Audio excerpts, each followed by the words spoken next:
As we begin Lesson C, Unit C, Lesson 1, Rates of Change for Algebra 1.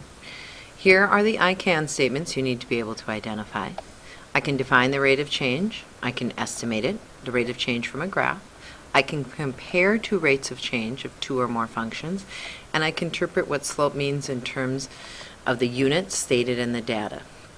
As we take a look at your vocabulary, slope is the ratio of the vertical change, notice up here vertical change, to your horizontal change. Often you've seen it as rise over run. We're going to continue using rise over run. You will also see, sometimes that I'll write, this triangle, which just means the change in y divided by the change in x.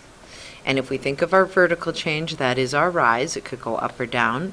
The horizontal change is going right to left. Slope is the steepness of a line in a coordinate grid. And if you want to think of different examples, you can have a slope of a hill, mountain, road, or roof.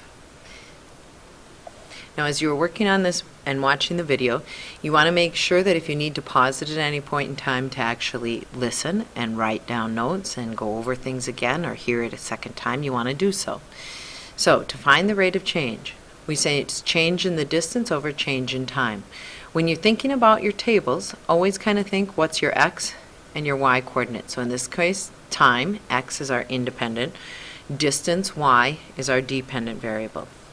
Remembering that this change in distance is the change in our y coordinates divided by the change in our x.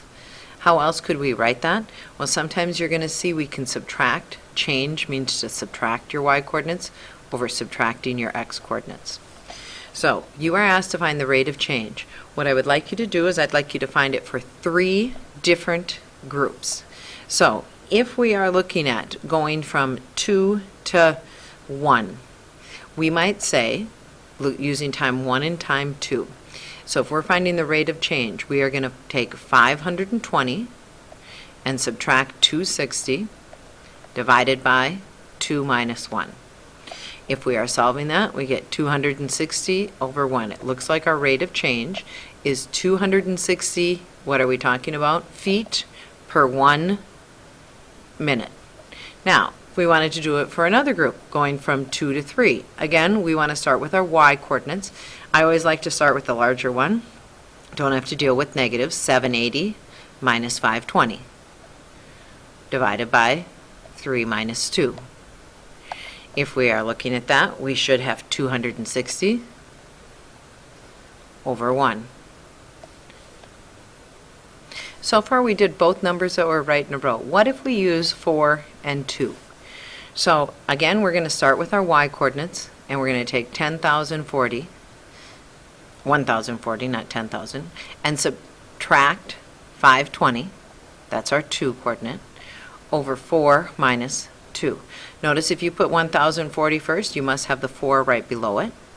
And when we subtract that, we get 520 divided by 2, which is still going to give us the 260 if we are looking at that. So is the rate of change always the same or constant? Yes, in our case, it is always constant. We get 260 feet per 1 or every minute.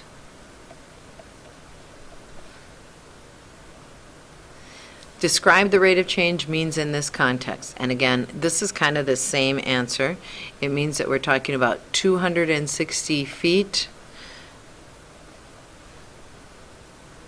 per every 1 minute in time. Now, if we are finding slope of a line, so they give you this definition. Graphs are usually an ordered pair, time and distance, x, y, always alphabetic order. And again, when you're graphing, remember some of you are still having some problems. X goes right or left, y goes up and down. The relationship between the time and distance is linear. When data is linear, we can find a rate of change, and it usually is constant. So notice the rate of change in problem 1, where you had the vertical change rise to the horizontal change.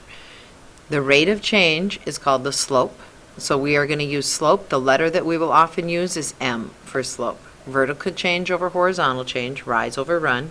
Again, thinking of it as the change in y divided by change in x. So if you're looking at this graph, we went up 260 as we went over 1 unit. And you got to be careful that you look at where your units are. So this was a half a minute, this would be a full minute. So over 1 unit, up 260, rise of 260. So it says find the rate of change in each of the functions. This is the one we just did, right?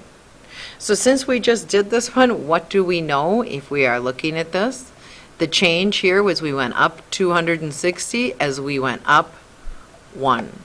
So our slope, m, is going to be 260 over 1.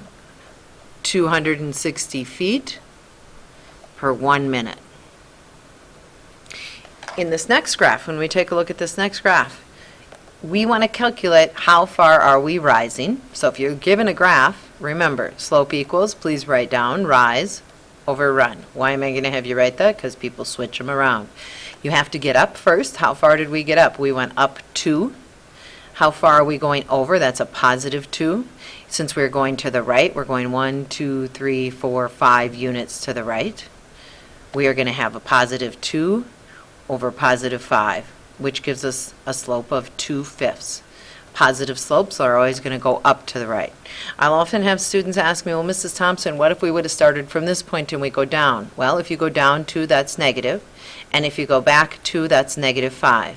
So rise would be negative 2 divided by negative 5. The slope is still positive. Negative divided by negative is positive.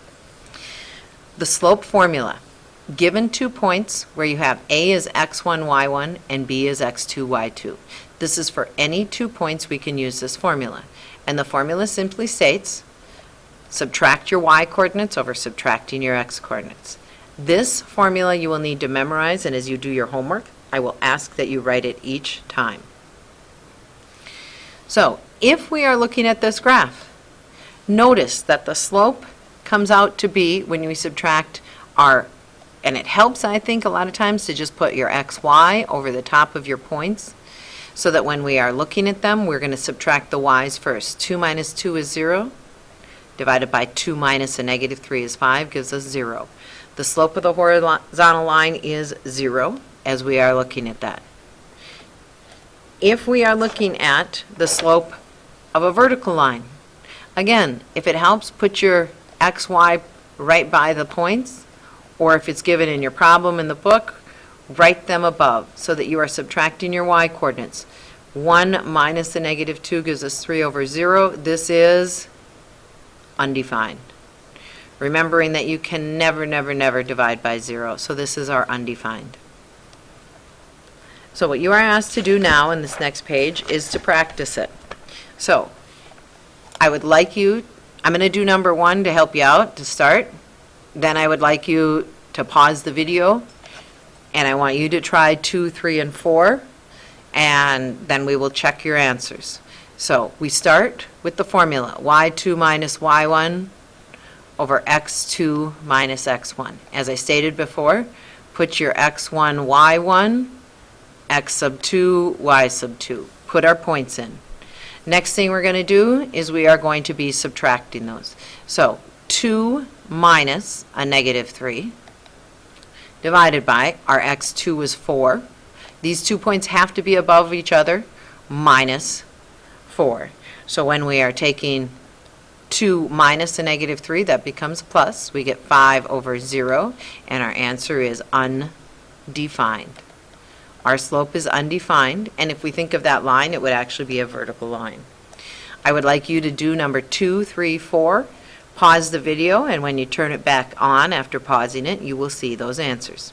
Now as you see the answers, notice every time when you look at the problems, the first thing I always wrote down was the formula. I need you to do the same. That must be on your paper as you do this first assignment. So anytime I look at yours, I want to see your formula.